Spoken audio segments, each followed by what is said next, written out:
समाजशास्त्र की इस नई वीडियो में आप सभी का स्वागत है। आज के इस वीडियो लेक्चर के माध्यम से हम जानेंगे कि लौकिकीकरण क्या होता है। देखिए, लौकिकीकरण समाजशास्त्र में एक इम्पॉर्टेंट कॉन्सेप्ट है। इसको आज हम इस वीडियो में समझेंगे। हम ये भी जानेंगे कि भारतीय समाज पर ये जो सेकुलराइजेशन है यानी कि लौकिकीकरण की प्रक्रिया है, इसका क्या-क्या प्रभाव पड़ा है। ठीक है, चलिए शुरू करते हैं। लौकिकीकरण एक ऐसी प्रक्रिया है जिसके अंतर्गत परंपरागत धार्मिक विश्वासों और व्यवहार के तरीकों की जगह तार्किक व्यवहारों को अधिक महत्व दिया जाता है। देखिए, इसका एकदम सिंपल अगर मैं आपको मतलब बताऊं तो ये होता है कि हमारे डे टू डे लाइफ में जो धार्मिक इन्फ्लुएंस होता है वो कम होने लगता है। ठीक है, जो धार्मिक हस्तक्षेप है, धार्मिक जो इंटरफेरेंस है वो कम होने लगता है।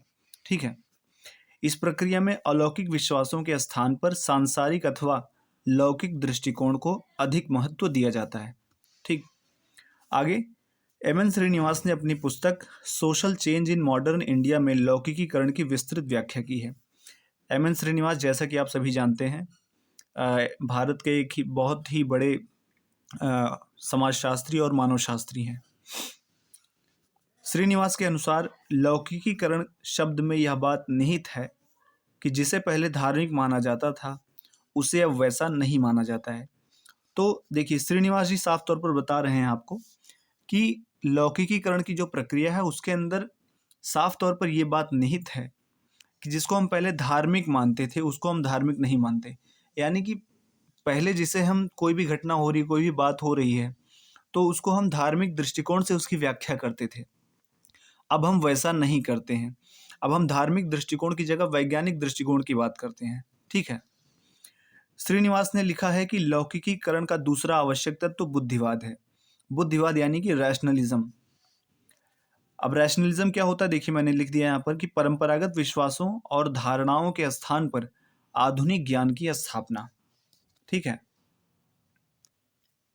आगे देखेंगे, लौकिकीकरण एक ऐसी प्रक्रिया है जो अंधविश्वासों के स्थान पर तार्किक व्यवहारों को प्रधानता देती है तथा बदलते हुए समय के अनुसार नए सामाजिक मूल्यों को महत्व देती है।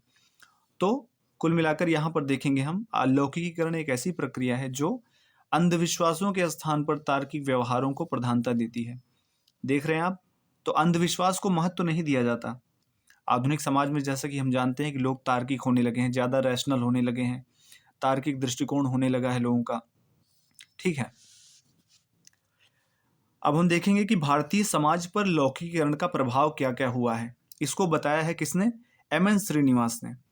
एम.एन. श्रीनिवास कहते हैं कि पहला प्रभाव जो पड़ा है वो पवित्रता तथा अपवित्रता संबंधी विचारों पर प्रभाव पड़ा है। दूसरा प्रभाव है कर्मकांडों पर प्रभाव।